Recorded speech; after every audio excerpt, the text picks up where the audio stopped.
भारतीय वैज्ञानिकों ने दिखाया अपने तकनीक का लोहा।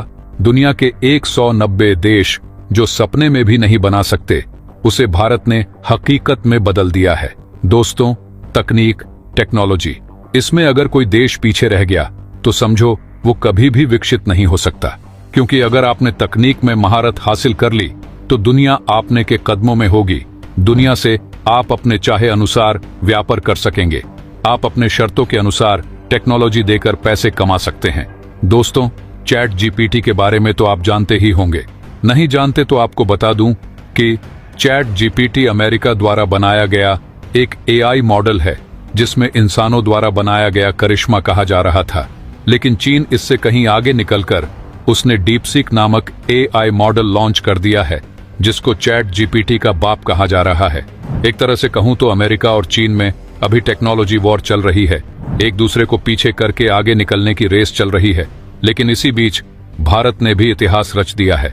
असल में भारत ने एलईडी सेमीकंडक्टर सफलतापूर्वक बना लिया है, जो अपने आप में इतिहास है। अब सवाल है कि आखिर ये सेमीकंडक्टर है क्या, और इसके बनते ही भारत ने कैसे इतिहास रच दिया है। आज के इस वीडियो में हम इसी टेक्नोलॉजी के बारे में बात करेंगे। लेकिन वीडियो में आगे जाने से पहले भारत के इस उपलब्धि के लिए वीडियो को लाइक करके कमेंट बॉक्स में जय हिंद जरूर लिखें, क्योंकि जय हिंद कहना हम सब के लिए गर्व की बात है। दोस्तों, आपको जानकर गर्व होगा कि भारत अब सेमीकंडक्टर निर्माण के क्षेत्र में एक ऐतिहासिक छलांग लगा चुका है। वो दौर गया जब हमें विदेशी कंपनियों के आगे हाथ फैलाने पड़ते थे, जब हमें बाहर से सेमीकंडक्टर इंपोर्ट करने के लिए करोड़ों खरबों खर्च करने पड़ते थे। अब वो समय आ चुका है जब भारत अपनी खुद की सेमीकंडक्टर क्रांति की शुरुआत कर चुका है। अब भाई, सबसे पहले समझते हैं कि ये सेमीकंडक्टर आखिर है क्या।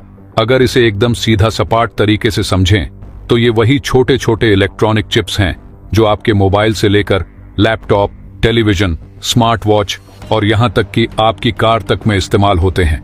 बिना सेमीकंडक्टर के आज की आधुनिक दुनिया चल ही नहीं सकती। यानी ये सेमीकंडक्टर इलेक्ट्रॉनिक्स की धड़कन है। लेकिन अब तक भारत के लिए समस्या यह थी कि ये सेमीकंडक्टर पूरी तरह से अमेरिका, चीन, ताइवान और दक्षिण कोरिया जैसे देशों पर निर्भर थे। मतलब भारत को हर साल अरबों डॉलर खर्च करने पड़ते थे बस इन छोटे छोटे चिप्स को खरीदने के लिए। लेकिन अब हालात बदल चुके हैं। भारत सरकार के मेक इन इंडिया और आत्मनिर्भर भारत अभियान के तहत इलेक्ट्रॉनिक सेमीकंडक्टर डिजाइन मैन्युफैक्चरिंग यानी ESDM नीति को लागू किया गया है। और इसके तहत भारत ने सेमीकंडक्टर मिशन की शुरुआत की थी, जिसमें 4 बड़े कार्यक्रम शामिल थे। इनमें से सबसे महत्वपूर्ण योजना थी परफॉर्मेंस लिंक इंसेंटिव यानी PLI योजना, जिसके तहत अब भारत में ही कंप्यूटर, मोबाइल, टैबलेट, आईपैड और अन्य इलेक्ट्रॉनिक डिवाइस बनाए जा रहे हैं।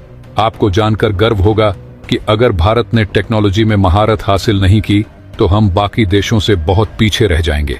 सोचिए, जब दुनिया आर्टिफिशियल इंटेलिजेंस, रोबोटिक्स, बायोटेक्नोलॉजी और क्वांटम कंप्यूटिंग में नई ऊंचाइयों पर जा रही होगी और हम पुराने तरीकों से काम कर रहे होंगे, तो क्या होगा। टेक्नोलॉजी अब सिर्फ एक सुविधा नहीं, बल्कि एक रणनीतिक हथियार बन चुकी है। अगर हम सेमीकंडक्टर, सुपर कंप्यूटिंग और चिप मैन्युफैक्चरिंग में आत्मनिर्भर नहीं हुए तो भविष्य में हम अपनी रक्षा, अर्थव्यवस्था और विज्ञान के क्षेत्र में पिछड़ सकते हैं। आपको जानकर हैरानी होगी कि आज दुनिया 2 बड़े टेक्नोलॉजी पावर हाउस के बीच एक जंग देख रही है, चीन और अमेरिका।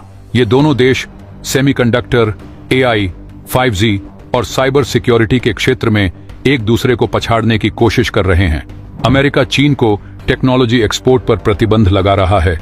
चीन अपने खुद के सेमीकंडक्टर बनाने की पूरी कोशिश कर रहा है। अगर भारत इस खेल में अपनी जगह नहीं बनाएगा तो हमें भविष्य में मुश्किलों का सामना करना पड़ेगा। यही कारण है कि भारत सरकार सेमीकंडक्टर और अन्य टेक्नोलॉजी में भारी निवेश कर रही है। भारत की टेक्नोलॉजी क्रांति केवल सेमीकंडक्टर तक सीमित नहीं है। हम artificial intelligence, quantum computing, 5G network और साइबर सिक्योरिटी में भी महत्वपूर्ण कदम उठा रहे हैं।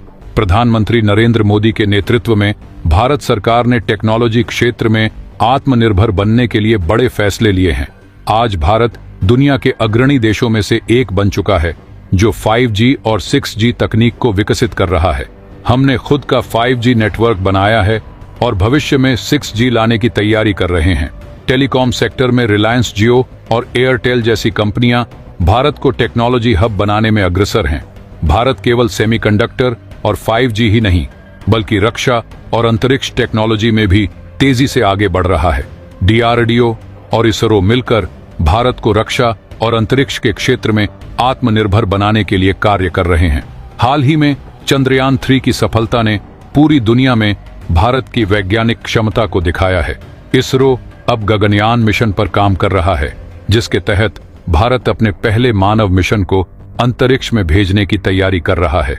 दूसरी ओर DRDO ने कई अत्याधुनिक मिसाइलें और हथियार सिस्टम विकसित किए हैं, जिससे हमारी सुरक्षा मजबूत हुई है। हालांकि भारत टेक्नोलॉजी क्षेत्र में तेजी से बढ़ रहा है, लेकिन अभी भी बहुत कुछ किया जाना बाकी है। हमें रिसर्च और डेवलपमेंट यानी R&D में ज्यादा निवेश करने की जरूरत है। अमेरिका और चीन अपनी GDP का बड़ा हिस्सा टेक्नोलॉजी इनोवेशन में लगाते हैं, जबकि भारत अभी इस क्षेत्र में पीछे है।